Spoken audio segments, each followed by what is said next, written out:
अच्छा, first to जो है वो हमने स्टार्ट करने हैं। उस दिन तनवीर आप जब कर रहे थे ना, आप सारे नीचे वाले भी कर रहे थे, ठीक है। तो हमने जो फर्स्ट टू है ना वो स्टार्ट करने होते हैं, जी जी अपाची एक्चुअली। और माई एसक्यूएल। बाकी आप करते हो ना तो फिर एरर्स हमारे पास आते हैं, अच्छा। ठीक है। उसके बाद हम प्रोजेक्ट अपना ओपन करेंगे।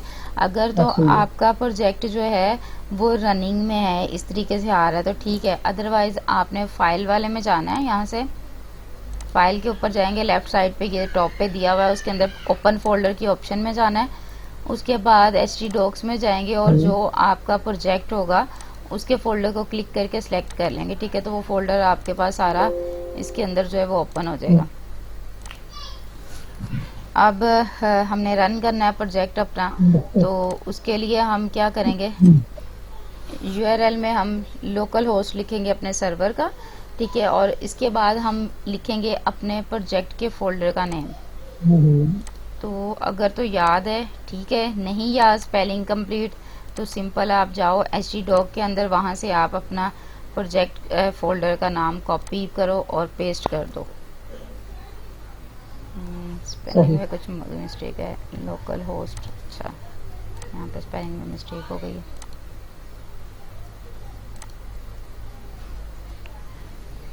लोकल होस्ट, ये आपका यूज़र इंटरफेस आ गया। अच्छा, उस दिन हमने इस सारे को देख लिया था कि हमने क्या क्या काम किया हुआ है। आज हम इस काम में चेंजिंग करेंगे, ठीक है, और साथ इसको रीड करेंगे। कुछ चीज़ें मैंने कलर्स वगैरह चेंज करने का बता दिया था। अब थोड़ा सा ना इसका डिटेल में आप लोगों को बता देती हूँ कि ये जो हमने फर्स्ट पेज अपना बनाया हुआ है, ठीक है, इंडेक्स का ये पेज है। अगर हमने इंडेक्स के पेज के ऊपर वर्किंग की हो तो जैसे ही हम फोल्डर का नेम लिख के वहाँ पे उसको एंटर करते हैं तो वो हमें इंडेक्स के पेज पर ही लेकर आता है, क्योंकि जैम में बाय डिफ़ॉल्ट जो है वो इंडेक्स का पेज होता है। अगर हमने इंडेक्स के पेज के ऊपर वर्किंग नहीं ओके। की होती तो वो क्या करता है कि हमें जो है वो डायरेक्टरी पे लेके जाता है, डायरेक्ट जो है ना वो इसकी डायरेक्टरी पे लेके जाता है।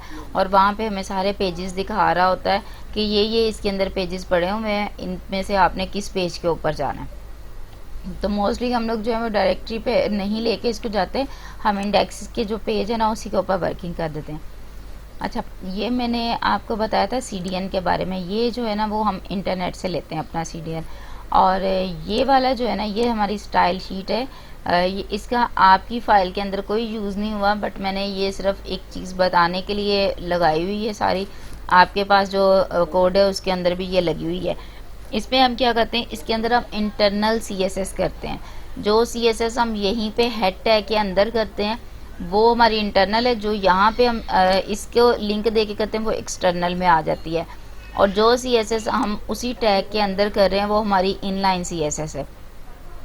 हेड टैग के अंदर की हुई सीएसएस इंटरनल है, टैग के अंदर की हुई सीएसएस इनलाइन है, और जिसका हमने यहाँ पे लिंक लगाया हुआ है वो हमारी एक्सटर्नल सीएसएस है। जो हम कोई और पेज बना के उसको यहाँ पे लिंक करवाते हैं, ये दूसरे उसका पेज का पाथ है। इसको मैं रिमूव कर रही हूँ, इसकी ज़रूरत नहीं है हमें। उसके बाद हम क्या करते हैं जी, सबसे पहले हम ले रहे हैं HTML का ये डॉक टाइप। इसके अंदर हम उसको बता रहे हैं कि हम किस टाइप का जो डॉक्यूमेंट यूज़ करने वाले हैं, ठीक है, उसकी टाइप बता रहे हैं। फिर HTML का टैग लेते हैं क्योंकि ये हमारी रूट है, इस वजह से इसको लेते हैं। कॉल कॉल पे कौन नहीं है अभी? हाँ, तनवीर भाई लेफ्ट हुए। अच्छा,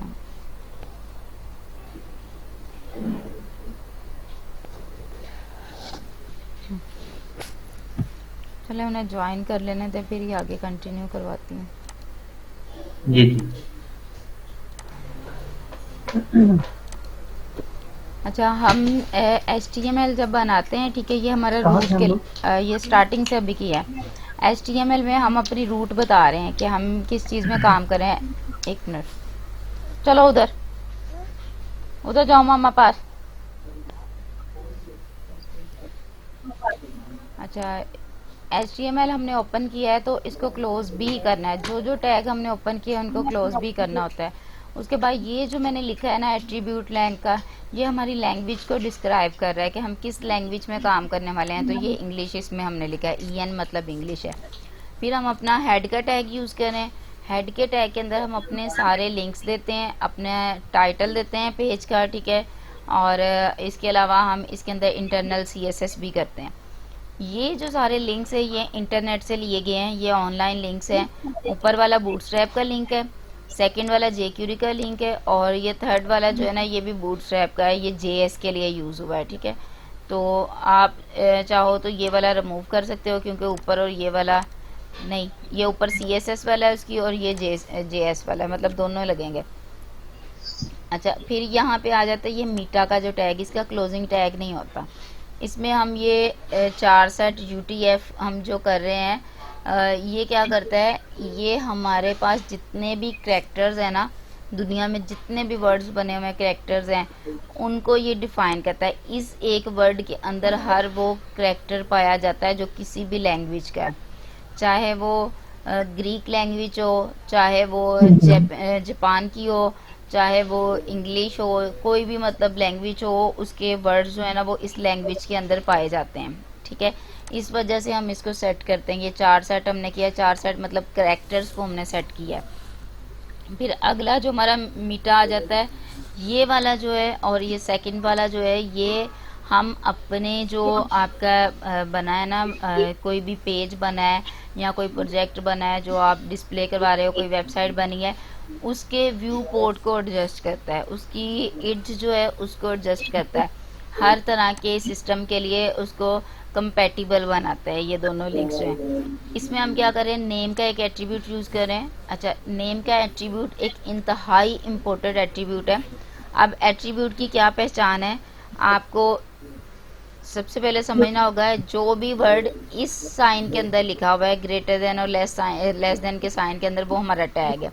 जैसे मैंने ये P लगाया है तो P हमारा एक टैग है। ठीक है, और ये वाला जो है, ये साइन हमारा क्लोजिंग टैग का है। पहले वाला ओपनिंग टैग, सेकंड वाला क्लोजिंग टैग। अब इस फर्स्ट टैग के अंदर हम कुछ भी लिखते हैं, जैसे मैं एक क्लास लिख रही हूँ, ठीक है, और इस क्लास के आगे मैं इज इक्वल साइन और डबल क्वोट्स लगा रही हूँ, तो इसका क्या मतलब है, ये मेरा एक एट्रीब्यूट बन गया। किसी भी टैग के अंदर, ठीक है, किसी भी लफ्ज़ के साथ इज इक्वल और डबल क्वोट्स के साइन लगाया तो वो हमारा एट्रीब्यूट है। उस एट्रीब्यूट में आपने जो भी लिखा है वो उस एट्रीब्यूट की वैल्यू है।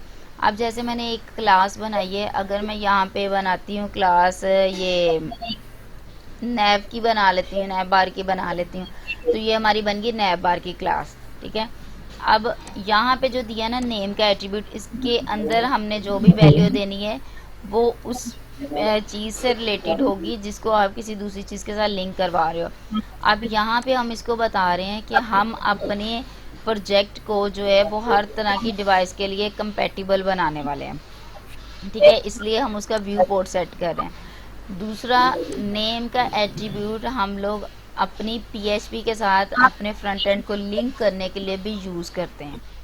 जो हमारे लॉगिन पेज पे, रजिस्ट्रेशन पेज पे आता है, या किसी भी CRUD सिस्टम के ऊपर आता है, जहाँ से हमने यूज़र से डाटा लेना होता है या यूज़र को डाटा देना होता है, वहाँ पे हम जो है वो नेम का एट्रीब्यूट यूज़ करते हैं, और उसके फ्रंट एंड को, उसके अंदर जो वैल्यू लिखी होती है, फिर उसको हम बैक एंड के साथ लिंक करवाते हैं। अच्छा, ये इंपॉर्टेंट चीज़ें थी। उसके बाद हम यहाँ पे कंटेंट के एट्रीब्यूट में बता रहे हैं कि हम डिवाइस को विड्थ देने वाले हैं, और उसकी इनिशियल स्केल क्या होगी, 1.0। ये सबसे कम इनिशियल स्केल होती है, लाइक आपका मोबाइल, ठीक है, आपके मोबाइल स्क्रीन पे अगर डिस्प्ले होगा तो उसकी इनिशियल स्केल ये होगी, और इससे ज़्यादा भी हो फिर हम जितनी मर्ज़ी कर सकते हैं। ये हमने इसको कम से कम स्केल दिया है। ये सारा इतना जो कंटेंट आपका था, ये सारे का सारा आपके जो प्रोजेक्ट है उसके URL से ऊपर ऊपर वर्किंग कर रहा है। अगर हम उसके अंदर CSS कर देते तो फिर जो थी वो CSS हमारे पेजेस पे डिस्प्ले होती। अच्छा, अब ये एक चीज़ मैंने ये ऊपर टैब के ऊपर आप लेके जाओ कर्सर, तो वहाँ पे आपको प्रोजेक्ट का नेम लिखा हुआ मिलता है। ठीक है, ये नेम हमने जो है वो टाइटल के अंदर लिखा हुआ है। ये हेड टैग के अंदर हमारा टाइटल का टैग है, और इसके अंदर हमने ये नाम लिखा है। जो भी आप यहाँ पे लिखोगे वो हमारे फ्रंट एंड के जो टैब है उसके अंदर डिस्प्ले होगा। ठीक है,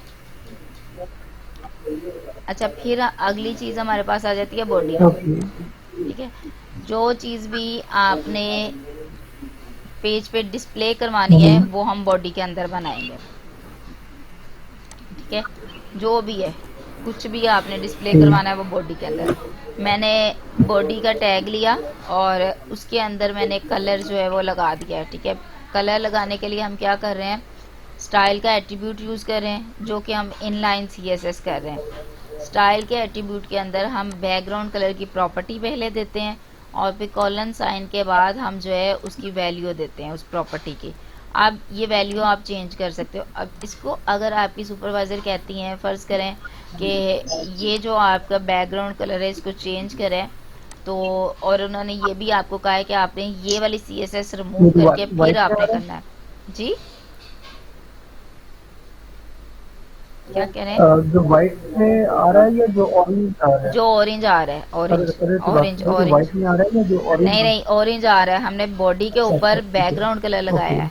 ठीक है, बैकग्राउंड कलर को भी हम चेंज कर रहे हैं। हम्म, तो वो कहते हैं कि आपने इस कलर को चेंज करना है, और वो कोई कलर ओके। बता देते हैं। अगर नहीं भी बताते तो आप खुद कोई कलर हम्म, यूज़ कर सकते हो। और वो ये कहते हैं कि आपने सारी उसकी CSS हम्म, खुद लिखनी है, मतलब यहाँ पे जो लिखा हुआ है उसको एडिट नहीं करना, या आपने उसको जो है वो देख के नहीं करना। तो हम्म, सिंपली आपने बॉडी में से कलर रिमूव किया वो टैग का, और ओके। यहाँ पे आपने सिंपल जब S लिखोगे ना, तो ये हम्म, देखो आपको साथ ही बताने लग गया कि ये हमारा एट्रीब्यूट है। स्टाइल आ ठीक जाएगा। है, तो स्टाइल का एट्रीब्यूट आ जाएगा, यहीं पे आप एंटर कर दो, वो आगे ठीक है। इज इक्वल और डबल क्विट्स दे देगा।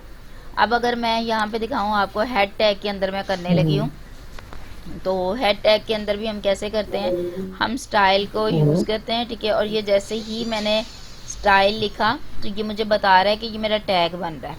ठीक है, क्योंकि जब हम इंटरनल CSS करते हम्म, हैं तो तब हम जो है वो टैग के अंदर करते हैं। और इंटरनल CSS किस तरीके से होती है, आप यहाँ पे देखे, हम इस बॉडी को पहले ऊपर कॉल करवाएंगे। ये मैंने बॉडी कॉल करवाई और इसमें हम करली ब्रैकेट्स देते हम्म, हैं। ठीक है, करली ब्रैकेट्स देने के बाद हम यहाँ पे बैकग्राउंड कलर देंगे। मोहम्मद चलो मामा पास।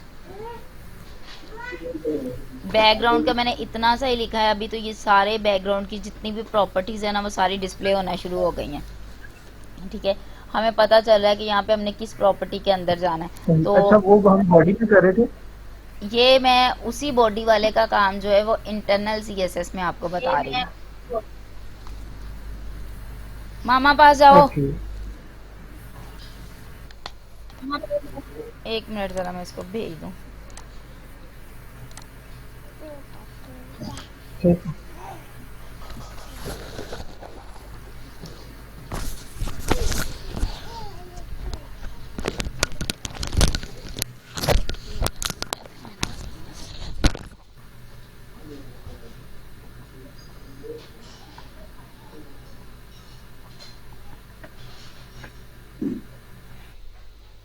हसन भाई, आप कैसे हो? शुक्र अल्लाह पाक का। आप सुनाए तनवीर भाई? मुझे लगा सो गए। नहीं नहीं। नहीं सोया कैसा नहीं रहा, हूँ। कैसा रहा आपका वो, उधर हॉस्पिटल गए हुए थे? हाँ जी, वो रूटीन है डेली की, तो वो जाना होता है उधर मैंने। अच्छा, तो वो फार्मेसी का क्या बना? अभी प्रैक्टिकल है, 22 तारीख से शुरू हो रहे हैं, 22 से 25 तक। हम्म, और 25 को ही हमारा ये आ गया वाइवा भी इसका। हाँ जी। हाँ, और टाइमिंग भी 11:30 से 12। अच्छा यार, वो मुझे एक बात की समझ नहीं आई। जी अ, अच्छा, हम वो बात कर रहे थे वाईवाई की टाइमिंग की ना, जी जी। तो आपका मेरे ख्याल उन्होंने 11:30 बजे का रखा हुआ है, मेरा 12 बजे का रखा हुआ है। मतलब हम अलग अलग देंगे दोनों? हाँ जी, वो 15-20 मिनट बाद आपका मतलब लेंगे, सेपरेट ही मेरे ख्याल लेंगे। पहले जब होता था ना तब एक ही कॉल में होता था, लेकिन अब जो क्यों है वो मैडम, ऐसे ही होता है? पहले एक ही कॉल में होता था, लेकिन अब इन्होंने पॉलिसीज चेंज की हुई हैं, तो अभी अलग अलग लेते हैं दोनों स्टूडेंट का। जब एक ही कॉल में होता था ना, तब भी कुछ क्वेश्चन जो है वो एक पार्टनर से पूछे जाते थे, कुछ क्वेश्चन दूसरे से पूछे जाते थे। अब वो टोटली जो है वो अलग अलग क्लास लेके, तो वो वाइवा लेके तो उसमें करते हैं।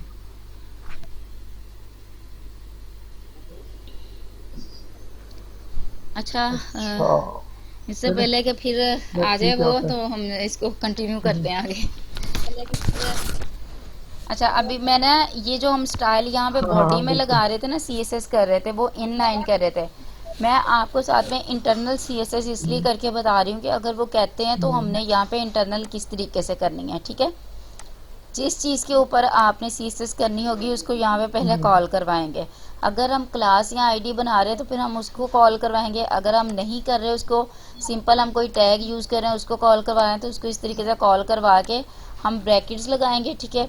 और उसके बाद जो चीज़ उसके ऊपर आपने अप्लाई करनी है, जो भी प्रॉपर्टी यूज़ करनी है वो हम लिखेंगे। अब मैं बैकग्राउंड की प्रॉपर्टी लिख रही हूँ कलर की, ठीक है। और सिंपल यहाँ पे आप जो भी कलर देना चाहो, जैसे मैं ये स्काई ब्लू कलर दे रही हूँ।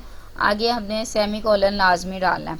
Ctrl+S किया और जाके अपने पेज पे मैंने Ctrl+F5 किया, तो ये कलर इसका चेंज हो गया, ठीक है। दोनों तरीकों से, मतलब तीनों तरीकों से हम कर सकते हैं CSS जो है भी है, हम 3 तरीके से कर सकते हैं। यही चीज़ अब हम यहाँ पे नीचे इनलाइन में कर लेंगे। ये मैंने रिमूव करके सेव कर दिया और इसको मैं रिफ़्रेश कर रही हूँ, तो ये वाइट कलर में आ गया क्योंकि हमने जो था ऑरेंज कलर यहाँ से रिमूव कर दिया था, तो वो अपने बाय डिफ़ॉल्ट कलर में आ गया था। यहाँ पे भी अब सिंपल बैकग्राउंड कलर की प्रॉपर्टी लेकर आए वहाँ पे और एंटर कर दिया, वो लिखा गया सारा कुछ। और आगे जो भी आप कलर देना चाहोगे वो दे दें,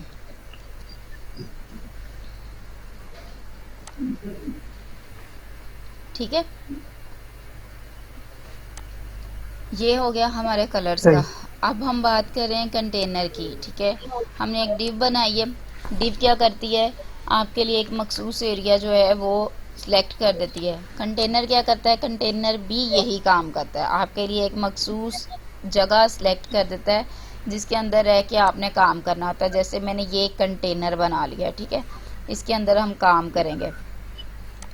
अब कंटेनर हमारे कितनी तरह के होते हैं, 2 होते हैं, एक कंटेनर फ्लोट। इसमें आप ज़रा खुद देखिएगा, ये देखें कंटेनर फ्लोट में ये थोड़ा बड़ा हो गया, ठीक है, और कंटेनर में ये छोटा है। कंटेनर जो होता है वो सेंटर में रहता है, कंटेनर फ्लोट सेंटर में रहता है, और सिंपल जो कंटेनर होता है वो पूरे पेज पे आ जाता है,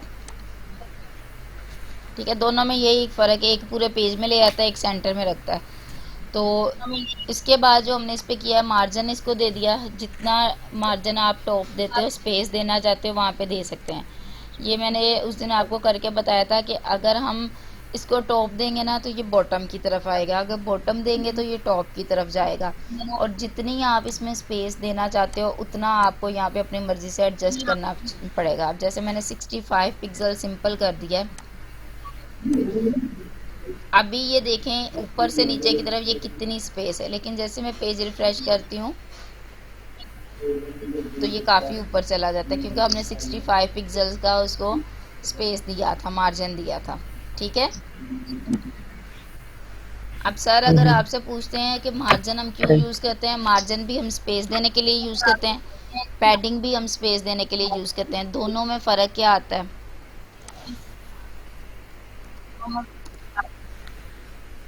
फ़र्क हमारे पास ये है दोनों के अंदर कि ये हमारे पास एक बॉक्स बना हुआ है, ठीक है, और इसके अंदर जो है हम एक कंटेंट लिख रहे हैं, ठीक है, कुछ भी कंटेंट हमारा हो जाता है, ये कंटेंट लिखा हुआ है।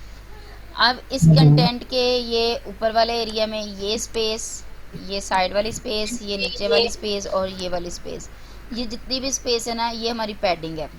जब हम पैडिंग की स्पेस देंगे ना तो उसने इतने एरिया के इर्द गिर्द की स्पेस को टॉप, बॉटम या लेफ़्ट और राइट देना है, ठीक है। लेकिन जब हम मार्जिन देंगे ना, मार्जिन ने क्या करना है, उसने आपके टेक्स्ट को भी और टेक्स्ट की स्पेस को भी, इन सब को उसने इकट्ठा, इवन के जो उसके बाहर आपने अगर बॉर्डर लगाया ना उसको भी इकट्ठे स्पेस उसने दे देंगे, ये पूरे एरिए को, ठीक है। पैडिंग ने सिर्फ आपके टेक्स्ट के इर्द गिर्द की स्पेस को स्पेस देनी है, और जो मार्जिन है उसने टेक्स्ट और टेक्स्ट के इर्द गिर्द की स्पेस को, और उसके अंदर अगर आपने बॉर्डर लगाया नहीं लगाया तो उस सब को उसने जो है वो स्पेस देनी है, ठीक है। ये फ़र्क है इसके पैडिंग और मार्जिन के अंदर। फिर हमने क्या किया, यहाँ पे एक डिव बनाई है और उसमें क्लास हमने रो की ली है।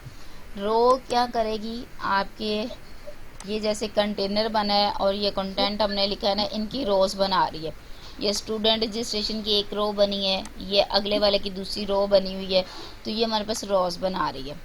अब ये यहाँ से स्टार्ट होके यहाँ पे ये हमारे पास ख़त्म हो रही है। ये ऊपर नीचे हमारे वो में जो मैंने दिया हुआ है ना, कमेंट्स दिए हुए हैं, यहाँ पे एक और डिप आएगी और फिर ये कमेंट जो है वो सही हो जाएगा। अच्छा, फिर हमारे पास क्या आता है, कॉलम्स। मैंने क्या किया है, बूटस्ट्रैप हमने लगाया हुआ है, उसमें बूटस्ट्रैप की क्लासेस जब हम यूज़ करते हैं ना, तो ये कोल MD जो है और 3 लिखा हुआ है, ये हमारी बूटस्ट्रैप की क्लासेस में ही है। कोल डिफाइन करता है कॉलम को, MD डिफाइन करता है मीडियम को, और 3 डिफाइन कर रहा है 3 कॉलम्स को। जो हमने उस दिन शॉर्ट कॉलम्स देखे थे, ये उन चीज़ों को डिस्क्राइब कर रहे हैं। अच्छा, कॉलम्स हमारे पास टोटल 12 होते हैं, जिसके साइज़ होता है extra small, small, medium, large और एक्स्ट्रा लार्ज। ठीक है, ये हमारे पास इसके टाइप्स हैं, जो ये साइज़ की टाइप्स हैं, इसको कह सकते हैं। फिर मैंने ये पहले 3 कॉलम खाली छोड़े, ठीक है, और उन खाली छोड़ने की वजह से क्या हुआ, ये जो मेरा इधर लेफ़्ट साइड का एरिया ना ग्रे कलर का, वो खाली आ रहा है। फिर मैंने अगले वाले 6 कॉलम्स के अंदर काम किया, वो 3 खाली छोड़ के 6 कॉलम के अंदर मैंने उनको एक बैकग्राउंड कलर दे दिया, उसको कलर को मैंने वाइट दिया। ठीक, अब वो जो वाइट एरिया आ रहा है वो हमारे इस तरीके से आ रहा है। फिर मैंने क्या किया है, यहाँ पे एक ब्रेक का टैग लगाया। ब्रेक टैग ने क्या किया है, मुझे स्पेस प्रोवाइड की है, यहाँ पे एंटर की स्पेस दी है इसने मुझे। अगर हम इसको रिमूव करते हैं और पेज रिफ्रेश कर रही हूँ सेव करके, तो आप देखो ये ऊपर चला गया हमारा स्टूडेंट का रजिस्ट्रेशन फॉर्म वाला जो है ना, ये काफ़ी ऊपर चला गया। अगर मैं वापस स्पेस वही लगा देती हूँ और आप इसको रिफ़्रेश करके दोबारा देखें, तो ये देखें ऊपर से नीचे की तरफ आ गया। मतलब जो हम MS वर्ड के अंदर एंटर का काम करते हैं ना, यहाँ पे ब्रेक लाइन का टैग जो है वो हमारा एंटर का काम कर रहा है। ठीक है, फिर हमारे पास क्या आ रहा है, हम एक यूज़ कर रहे हैं हेडिंग का टैग H1 का। हेडिंग्स जो होती हैं हमारी 6 टाइप की होती हैं, 6 साइज़ में, H1 to H6 तक। मतलब H1 आ गया, H2 आ गया, H3 आ गया, H4 आ गया, H5 एंड H6 आ गया। ये मुख्तलिफ साइज़ के हिसाब से हमारी हेडिंग्स है। अब ये फ़र्ज़ करें, ये मैंने फ़र्स्ट वाले जो लगाई है हेडिंग, और इसको मैंने यहाँ पे डिस्प्ले करवाया है ये स्टूडेंट रजिस्ट्रेशन के साथ। ठीक है, तो इसको मैं चेंज कर रही हूँ, H1 की जगह ना मैं यहाँ पे H3 कर रही हूँ। यहाँ पे इसका क्लोजिंग टैग भी चेंज कर दिया, और सेव करने के बाद जब पेज रिफ़्रेश करते हैं तो हेडिंग आप देखें कितनी स्मॉल साइज़ में चली गई है। ठीक है, तो ये सारी हमारी हेडिंग्स में आ रहा है। फिर उसके बाद मैंने यहाँ पे स्टाइल दिया, उसमें टेक्स्ट की अलाइनमेंट मैंने की है सेंटर। ठीक है, टेक्स्ट अलाइनमेंट मैंने सेंटर की है, इसको हम टेक्स्ट अलाइन कहते हैं। और उसके इर्द गिर्द मैंने एक बॉर्डर लगा दिया।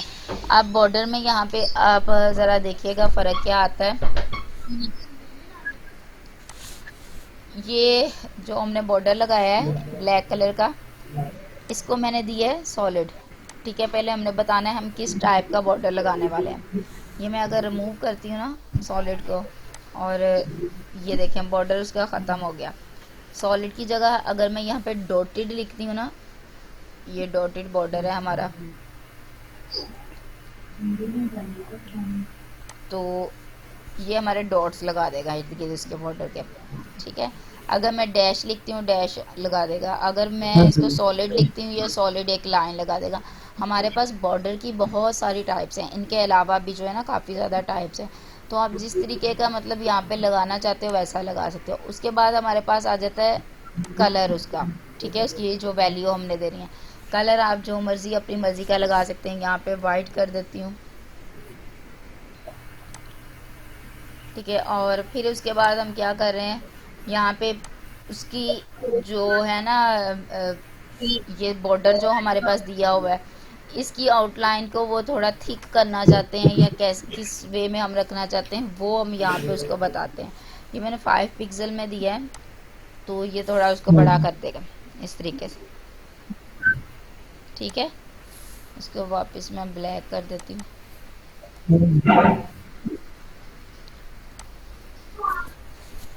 ये जो भी मतलब आप इसका डिज़ाइन करना चाहो वो कर सकते हो।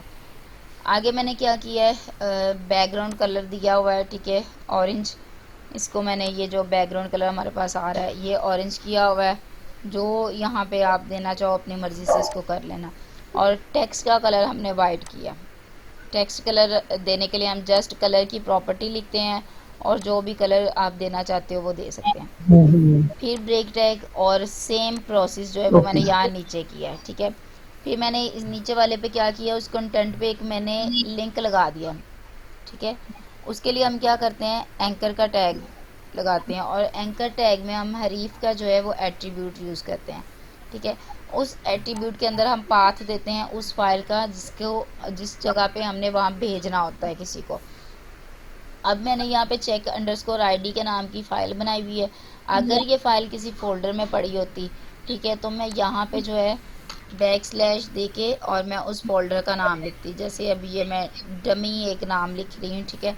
तो ये जो पहला वर्ड है ना ये मेरे फोल्डर का आना था और ये आगे वाले जो है ना ये मेरी फ़ाइल का नेम आना है। तो इस तरीके से हम अपनी फ़ाइल को लिंकेबल बना रहे हैं, अपने कंटेंट को लिंकेबल बना रहे हैं। अब मैं ना यहाँ पे आपको दिखाऊँ, ये किया हमने और ये अंडरलाइन भी आ रही है, ठीक है।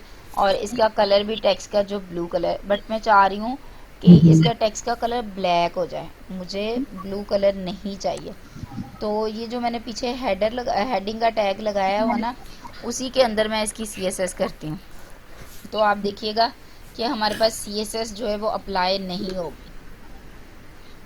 कलर ब्लैक कर देती हूँ इसका और ये मैंने इसके कंटेंट को खत्म किया, ठीक है। अब आप चेक करें यहाँ पे उसकी CSS अप्लाई नहीं हुई। क्यों? क्योंकि हमने एंकर टैग यूज़ किया है।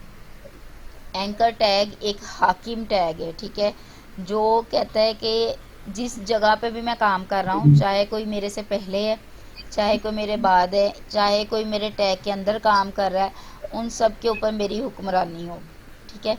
तो जब तक आप उसके अंडर रह के काम नहीं करोगे तब तक वो आपके किसी भी काम को जो है वो कामयाब नहीं होने देगा। वो कोई भी आपकी फंक्शनैलिटी अप्लाई नहीं होने देगा जब तक आप उसके अंडर नहीं काम करते। अगर आप उससे बाहर काम कर रहे हो ना तो वो उसको लगाएगा ही नहीं। अब अगर यही चीज़ मैं जो है वो इसमें स्टाइल के टैग के अंदर करती हूँ, एंकर टैग के अंदर ही कलर लगा के और मैं इसको कलर दे देती हूँ।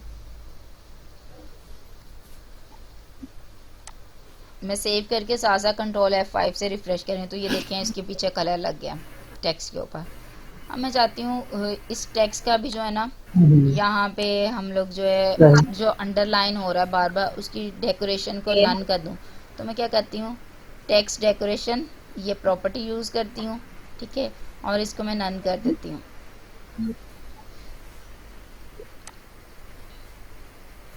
अब ये देखे हमारी इसकी डेकोरेशन नन हो गई है, ठीक है, लेकिन ये अभी भी लिंकेबल है। अब चाह रही हूँ कि इसके पीछे भी ना थोड़ा सा बैकग्राउंड कलर भी लग जाए और बॉर्डर भी लग जाए। तो जो हमने ऊपर कंटेंट ये काम किया हुआ ना सेम मैं वही इसी को ही कॉपी पेस्ट करके लगा देती हूँ, यहीं पर लगा देती हूँ।